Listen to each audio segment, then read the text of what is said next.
Hello and welcome to English tutorials by Balveer Tiwari. आज हम लोग फिर कक्षा 8 के हनी ड्यू इंग्लिश बुक के chapter 1 the best Christmas gift in the world का अध्ययन जारी रखेंगे। पिछले वीडियो में हमने देखा था कि जो मैट्रन है वो लेखक को कॉरिडोर में साथ लेके जाती है बर्लिंगटन हाउस नर्सिंग होम में, जहाँ पर कि जो लेखक है वो कोनी को मिलने आए हैं और उसका लेटर उसको देने आए हैं। चलिए स्टार्ट करते हैं। Mrs McPherson is not with the others. हर बार की तरह हम लोग जब टेक्स्ट पढ़ते हैं तो हमें थोड़ा सा ग्रामर, पंक्चुएशंस, अगर इनको हम देखते जाएं तो बाद में बहुत सारी एक्सरसाइज में और समझने में हमें इजी होता है। ये जो इन्वर्टेड कॉमर्स हैं ये हमेशा ये बताते हैं कि ये जो शब्द हैं किसी के द्वारा जैसे बोले गए हैं वैसे ही हम उनको देख रहे हैं और पढ़ रहे हैं। Mrs McPherson is not in with the others. इसका अर्थ ये वर्ड्स किसके द्वारा बोले गए हैं? किसके द्वारा बोले गए हैं? She told me. उसने यानी कि मैट्रन ने मुझे कहा। ये लेखक हमसे कह रहे हैं कि मैट्रन ने मुझे कहा। क्या कहा? वो इन्वर्टेड कॉमर्स में है। Mrs McPherson is not in with others. Mrs McPherson is not in, वह अंदर नहीं है, विद यानी के साथ, द अदर्स जो दूसरे लोग हैं बर्लिंगटन हाउस नर्सिंग होम के, उन सब के साथ मिसेस मैकफर्सन आज क्रिसमस के दिन नहीं है। अगेन जो मैट्रन है वो कंटिन्यू कर रही है बोलना मिसेस मैकफर्सन के बारे में। She is rather confused today. आज वो थोड़ा कन्फ्यूज्ड है। कन्फ्यूज्ड यानी कि उसको कुछ समझ में नहीं आ रहा, वो थोड़ी परेशान दिख रही है। सो वी थॉट, सो अतः, वी थॉट यानी कि सोचा, हमने सोचा, it best if she had a good rest. हमने सोचा कि ये, इट यानी कि ये स्थिति, यहाँ पे इट किसके लिए है? इस स्थिति के लिए, इस फैसले के लिए कि it is best if she had a good rest. अगर वो एक अच्छा आराम कर लेती है तो वह सबसे ही अच्छी स्थिति होगी। अब कंटिन्यू कर रही है matron. She has no family, you know, no one visits, so I am sure she will be only too pleased to see you. Full stop और इन्वर्टेड कॉमर्स। यहाँ तक मैट्रन लेखक को मिसेस मैकफर्सन के बारे में बता रही है। अब वो आगे क्या बताती है? She has no family, you know, आप जानते हो। शी हैज़, उसकी है, नो फैमिली, कोई परिवार नहीं है, यानी कि उसका कोई परिवार नहीं है। नो वन विजिट्स, कोई उसको विजिट नहीं करता, उसके पास नहीं आता, मिलने नहीं आता। सो आई एम श्योर, सो यानी कि अतः, मुझे विश्वास है, मैं सुनिश्चित हूँ इस बात से, she'll be only too please, वह बहुत ही ज़्यादा, टू मतलब शील बी टू प्लीज्ड, बहुत ही खुश होगी, टू सी यू, तुम्हें देखकर कि कोई तो उसे मिलने आया है। She took me into a conservatory with wicker chairs and potted plants all around and left me. She took me, वह टुक मी मतलब मुझे ले गई, इनटू ए कंजर्वेटरी, एक कंजर्वेटरी में मुझे ले गई। कंजर्वेटरी क्या है? जहाँ पे पुरानी चीज़ें संभाल के रखी जाती हैं, डेकोरेटिव पीसेस, एंटीक पीसेस सब डिस्प्ले और उसको सिक्योर रखा जाता है। विद, और वो कंजर्वेटरी में क्या क्या था? विद विकर चेयर्स, जिसमें विकर चेयर्स थी। विकर यानी कि जैसे अपनी बांस की कुर्सी होती है, तो वहाँ पे सीखों की जो कुर्सियाँ हैं उनकी सीखों की जो चेयर्स हैं वो रखी हुई थी। एंड पॉटेड प्लांट्स, और गमले में पौधे थे। ऑल अराउंड, सभी तरफ, इसका मतलब वो जो कंजर्वेटरी थी वो सजा हुआ था। एंड लेफ्ट मी, लेफ्ट यानी कि छोड़ गई, मुझे वहाँ छोड़ गई। The old lady was sitting in a wheel chair, जो वो वृद्ध महिला थी, ओल्ड यानी कि वृद्ध, लेडी वॉज सिटिंग बैठी हुई थी, इन ए व्हील चेयर, एक व्हील चेयर में जो पहिए की कुर्सी होती है उसमें बैठी हुई थी। हर हैंड्स फोल्डेड इन हर लैप, हर हैंड्स, उनके जो हाथ हैं वो फोल्डेड, वो ऐसे मोड़ के रखे हुए थे, इन हर लैप, उसकी गोद में, लैप यानी कि गोद। She had silver white hair, उसके सिल्वर, सिल्वर यानी कि चांदी, चांदी कैसी होती है, हल्की सी सफ़ेद रंग की होती है और सफ़ेद चमकती। She had silver white hair, उसकी चांदी की तरह सफ़ेद बाल थे। Pin into a wispy bird, pin यानी कि पिनों से लगाया हुआ था, या यूँ कह लीजिए कि बांधा हुआ था। किसके द्वारा? पिन्स के द्वारा। Into a wispy bird, wispy irregular, जो कि अव्यवस्थित है, जैसे बाल पकड़े मोड़े और उसको बांध दिया। शी वॉज गेजिंग आउट, वह गेजिंग यानी एकटक देखना, वॉज गेजिंग मतलब वह एकटक देख रही थी, आउट एट द गार्डन, बाहर बगीचे की तरफ। हेलो, अब यहाँ पे इन्वर्टेड कॉमा में, इन्वर्टेड कॉमा इसका मतलब ये शब्द किसके हैं? लेखक के। लेखक कह रहा है आई सेड, मैंने कहा, हेलो।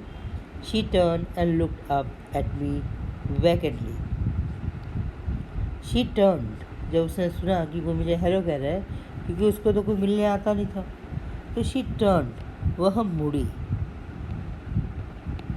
एंड लुक्ड अप, और उसने ऊपर देखा, एट मी, मेरी तरफ, वैकेंटली, वैकेंटली खाली भाव से,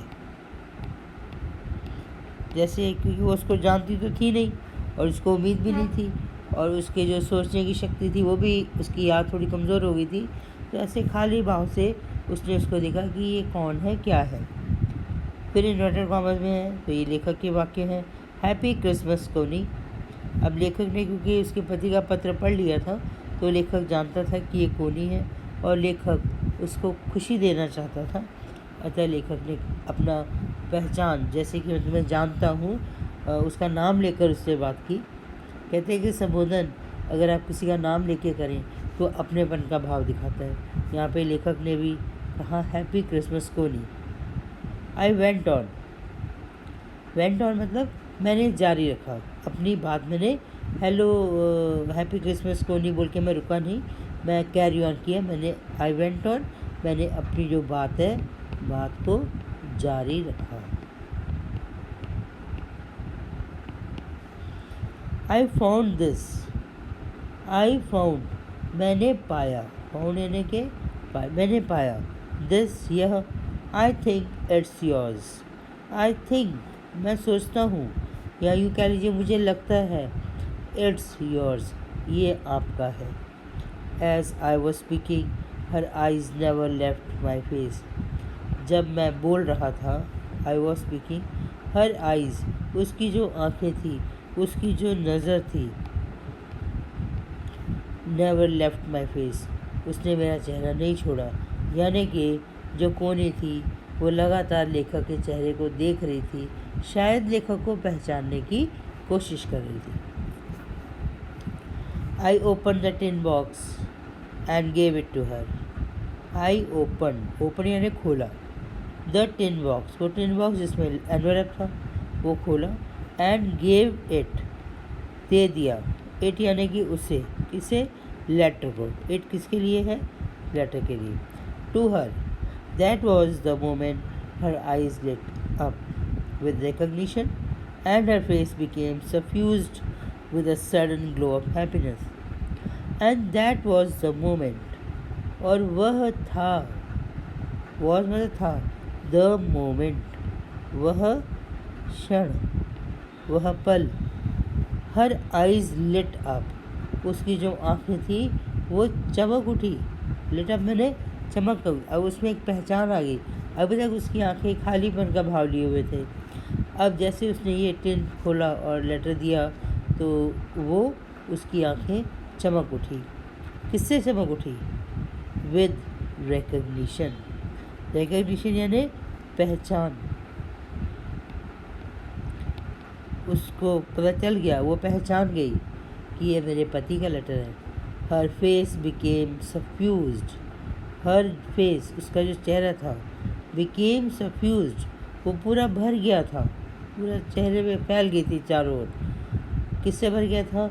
with a sudden glow of happiness, एक सडन अचानक ही एक ग्लो ऑफ हैप्पीनेस, खुशी की चमक उसके चेहरे पर फैल गई थी।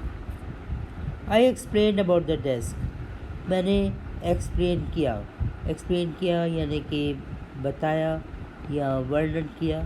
I explain about the desk, about how I had found it, और ये जैसे वो उसे एक्सप्लेन किया कि मैं रोल टॉप डेस्क लेने गया था और कैसे मुझे ये पत्र उस डेस्क में मिला। But I don't think she was listening, लेखक हमें बताते हैं मैं तो उसे ये सब बातें बता रहा था, लेकिन आई डोंट थिंक, मुझे नहीं लगता है, शी वॉज लिसनिंग, लिसनिंग यानी कि सुनना, कि वो मेरी बातें सुन रही थी, ऐसा मुझे नहीं लगा। फॉर ए वाइल, कुछ समय के लिए, वाइल मतलब कुछ समय, फॉर मतलब के लिए। ये जो हिंदी के वाक्य है, इसमें हिंदी अनुवाद है, कैसे होता है हिंदी अनुवाद, इसका एक स्पेशल थोड़ा सा क्लिप बनाऊंगी मैं, जिसमें कुछ सरल वाक्य रहेंगे और उसको ट्रिक बताएंगे कि हिंदी के इंग्लिश और इंग्लिश के हिंदी कैसे किए जाते हैं। For a while she said nothing, कुछ समय के लिए उसने कुछ नहीं कहा, but stroked the letter tenderly, stroke मतलब उसको सहलाती रही, सहलाना, हाथ फेरती रही उसके ऊपर, कैसे? टेंडरली, बहुत ही नाजुक तरीके से, कि कहीं उसको चोट ना पहुंच जाए, कहीं वो फट ना जाए। विद हर फिंगर टिप्स, उसके उंगली के जो टिप्स हैं, उंगली के जो पोर हैं, फिंगर टिप्स से वो उस लेटर को धीरे धीरे सहलाती रही। Suddenly she reached out and took my hand, suddenly अचानक, शी रीच्ड आउट मतलब वो आगे बढ़ी, एंड टुक माई हैंड, और जो मेरा हाथ है वो ले लिया, टुक मतलब लेना। Her eyes were filled with tears, her eyes उसकी आँखें, वर फिल्ड भर गई थी, विद टीयर्स आंसुओं के साथ, टीयर्स यानी कि आंसू। You told me you'd come home by Christmas dearest, dearest मतलब प्रियतम, मेरे सबसे प्रिय, तुमने यू टोल्ड मी, तुमने मुझे कहा था, यूड कम होम कि तुम घर आओगे, बाय क्रिसमस हमने पहले भी डिस्कस किया था, बाय के बाद अगर कोई समय सूचक शब्द हो जो समय का नाम बताए तो इसका मतलब है उससे पहले पहले। तो कहती है कि तुमने मुझे कहा था कि तुम क्रिसमस से पहले पहले या क्रिसमस के होने तक तुम मेरे पास घर आ जाओगे। एंड हियर यू आर, और ये देखो, हियर यहाँ, यू आर तुम हो, the best Christmas present in the world, और यहाँ तुम हो मेरे लिए, द बेस्ट क्रिसमस प्रेजेंट, सबसे अच्छा जो क्रिसमस गिफ्ट है इन द वर्ल्ड, वो अब तुम हो मेरे लिए, क्रिसमस पे आ गए हो। इसका मतलब कोनी ने लेखक को जिम समझा, उसको लगा कि मेरा हस्बैंड जिम है जिसने लेटर लिखा था, और ये वो क्रिसमस के दिन आ गए। Come closer gym, sit down, कहती है कम क्लोजर, क्लोजर यानी पास, कहती और पास आओ जिम, सिट डाउन, और यहाँ बैठो। I sat down beside her, मैं बैठ गया, डाउन बिसाइड हर, बिसाइड मतलब उसकी बगल में, उसकी साइड में बैठ गया। एंड शी किस्ड माई चीक, और उसने मेरी गाल को किस यानी के चूम लिया, उसने मेरी गाल को चूम लिया। आई रेड योर लेटर, अब देखिए फिर इन्वर्टेड कॉमर्स आ गए ना, इसका मतलब है कि जो कोनी है वो बोल रही है। I read your letter so often Jim every day, कहती कि मैंने तुम्हारा लेटर पढ़ा, सो ऑफन कितनी बार जिम, एवरी डे हर रोज़, मैं कई बार तुम्हारा लेटर पढ़ती थी। I wanted to hear your voice in my head. I wanted मैं चाहती थी, टू हियर मतलब सुनना, योर वॉइस तुम्हारी आवाज़, इन माई हेड मेरे सिर में तुम्हारी आवाज़ सुनना चाहती थी। It always made me feel you are with me, और मुझे हमेशा महसूस होता था उस लेटर से कि तुम मेरे पास हो। एंड नाउ यू आर, और अब तुम हो ही मेरे पास, तुम आ गए हो। Now you are back, you can read it to me yourself. अब यू आर बैक, क्योंकि तुम वापस आ गए हो। You can read it to me, तुम उसे पढ़ सकते हो। इट किसके लिए है? लेटर। तुम लेटर को पढ़ सकते हो। टू मी मेरे लिए। योर सेल्फ तुम स्वयं अब उस लेटर को पढ़ के मुझे सुना सकते हो। Would you do that for me Jim dear? कहती है Jim dear, would you do, क्या तुम करोगे? दैट फॉर मी, ये काम मेरे लिए करोगे? क्या काम? लेटर पढ़ने का काम। I just want to hear your voice again.